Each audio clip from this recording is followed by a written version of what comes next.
Hey guys, it's Nicole and welcome back to my channel. In today's video, I want to talk all about mini Phalaenopsis orchids. This video is inspired by a subscriber that had a comment on one of her mini phals, and I wanted to make this video because when I started growing orchids, I killed so many little mini Phalaenopsis. And I want to share some of the mistakes that I've made so you can avoid them and set your mini phals up for success. If you like this sort of video, don't forget to give it a thumbs up and subscribe to my channel for more orchid updates. Let's jump right in. Phalaenopsis orchids are everywhere. The big ones and the little ones, they generally take the same care and they're very easy to grow. But I find that mini phals, I struggled with them and it took me a really long time to figure out what I did wrong. Mini phals are amazing because you can have so many of them. They barely take up any space and they tend to have many different flowers. The variety on the different blooms is just very, very pretty. So you can get a lot of different mini phals out there with different colors and different patterns. Now, as I mentioned, mini phals, they take the same care as the larger Phalaenopsis orchids. So with that said, that's one of the mistakes that I made when I started growing mini phals. I would water and care for the big orchids and the little orchids the same exact way. So when I first started growing, I would water these orchids at the same exact time. Now the problem with that is that these orchids are in very different sized pots. So I would water my Phalaenopsis orchids once a week. These pots with the mini phals are significantly smaller than the larger phal. So the one in the back is a 6-inch pot, and the two in the front, they are in 2 to 2.5-inch pots. So right then and there's a big difference. So I would water these orchids and that one in the back would stay moist for a whole week and then dry by the end of the week. My mini phal would get bone dry very quickly. Now ideally you want to water Phalaenopsis as they approach dryness. So you don't want to let them get too bone dry. But I made the classic mistake when I first started growing phals where I gave too much water. So I went from giving too much water and killing the roots to putting my mini phals in bark and then only watering once a week. So I started noticing over time that the new leaves were smaller than previous leaves. That's when I knew there was a big problem, but I still couldn't figure it out. That's when I started realizing that smaller pots need to get watered more frequently than much larger pots. And you can do a lot to maintain moisture in a pot, but that pot in the back is going to stay much more moist than the two in the front. The one in the back has bark and sphagnum moss. The two in the front are 100% sphagnum moss. So let's take a closer look at what these phals look like once they come out of the nursery. So this orchid is a new addition from Hausermann's. They normally come in a very tight plug with sphagnum moss. And I normally keep them in the plug up until the blooms fade. But as you can see, the root tips are quite tight in there. And you know, it doesn't have too much air. I don't like this setup for sphagnum moss, but the nurseries use this to maintain moisture as much as possible. So they don't have to water as much. And so that during shipment, it maintains moisture. Now, I leave it in this setup until the blooms fade, but I think it's important once the blooms are spent to give it a little bit of air. So there's two things that can happen with this setup. One, that it stays too moist, and then if it gets too waterlogged, then the roots can die off. Then there's another problem. If the plug gets completely dry. If it's completely dry, then if you water, you can sometimes find air pockets and the water will flow through without absorbing the moss, and then the roots can desiccate. So I've had both happen to me. So this setup is not very forgiving. It's not the best sort of setup, in my opinion, for mini phals. So once you get your orchid, you want to make sure that you pot it up into something. Bark is fine, but with bark, you have to water more frequently as it'll dry more. Sphagnum moss is also great, but you want to make sure that it's much more airy than this plug because they're stuffing a lot of moss in here.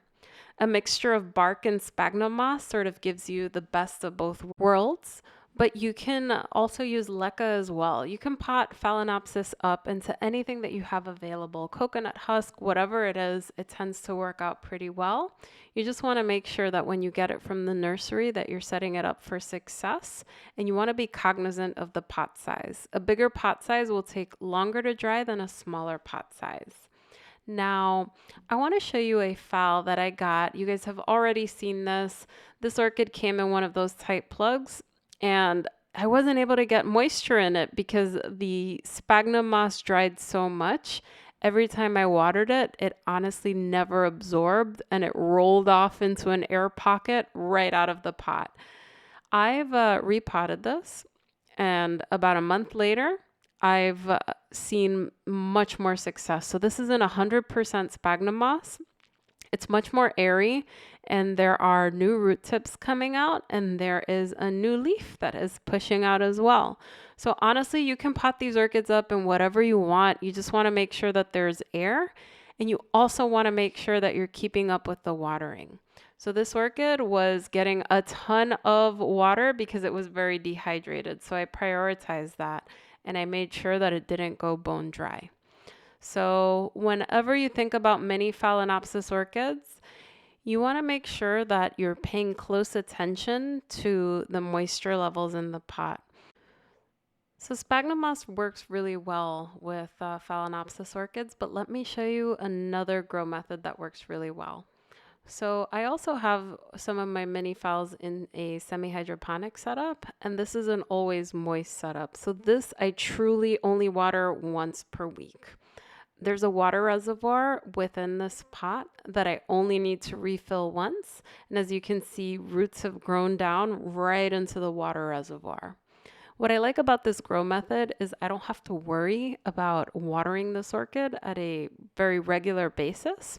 And you can see that the new root tips adapted. Now there's a period of adaptation with semi-hydro, which is completely normal. But once it's adapted, it's constantly moist and you don't have to worry about watering. I think this is a very important point to mention because mini orchids are tougher to grow than larger orchids. And the reason for that is that smaller pots dry out very fast. With larger orchids, you can get away with watering once per week in an organic setup. With mini orchids, you have to constantly be on top of them. We're looking at, this is a 4-inch pot right here, but the organic setup was in a 2-inch pot. Imagine when you have micro minis and mounted orchids, that gets even tougher because you constantly have to water those orchids. So just making sure that they get adequate moisture is very, very important for mini Phalaenopsis. It's probably one of the most important things you can do for these orchids. So once again, an orchid in bark is totally fine, but you'll need to water it more often because it retains less moisture. An orchid in sphagnum moss is great because it maintains a ton of moisture, but you want to make sure that it's nice, fluffy, and airy. That promotes even moisture versus a very tight setup where it could absorb too much or not absorb enough at all. And then a semi-hydroponic method will make sure that there's constant moisture all the time. So moisture levels are really important to make sure that your orchid survives, but let's talk about how to make it thrive. So including fertilizer in your orchid care routine is going to help a lot. In my first 5 years of growing, I wasn't very serious about the fertilizer that I used. I would fertilize maybe once every couple of months. There was a year where I didn't use any fertilizer at all. Mini phals tend to bloom pretty frequently. They'll bloom a couple of times a year for you. And the way that you get these blooms with the larger orchid in the back is usually through a temperature drop. So it usually happens in the fall. If you have it by a window, a spike will come up. With mini phals, they tend to bloom pretty freely. A temperature drop helps, but I've noticed that mini phals can bloom multiple times per year. And what helps it and aids the bloom process is adequate fertilizer. To keep things simple, there's 2 kinds of fertilizer. There's your mass-produced fertilizer that you find in your big box retailer, and then there is specialty fertilizer that you find in orchid shops. The regular mass-produced fertilizers such as Miracle Grow, that's totally fine to use, but always look at the label. It usually Miracle Grow and those kinds of mass-produced fertilizers available in big box retailers, they don't contain calcium or magnesium. And for optimal growth for your mini Phalaenopsis orchids, you want to supplement with calcium and magnesium. You could use a product such as CalMag or Cali Magic. Just follow the instructions and it'll be totally fine. The other kind of fertilizer that you can find in orchid nurseries is called MSU fertilizer, and that's short for a formula made by the Michigan State University that includes calcium and magnesium in it, and it helps promote very strong growths and give the orchid what it needs. So I find that when you add a complete fertilizer, it really maximizes the bloom potential for your orchids. Adequate moisture is extremely important. Proper feeding will maximize your blooms. And one of the most important things that you can do is provide adequate light. An east-facing window is perfect. These phals can take morning sun. You want to make sure they get bright indirect light, which is basically means if you have strong light, put a sheer curtain in front of your window. Growing under lights is amazing as well. So if you're getting the moisture levels right and you're getting the feeding right on your orchids, you want to double check the lighting situation to make sure that it's bright enough for these orchids.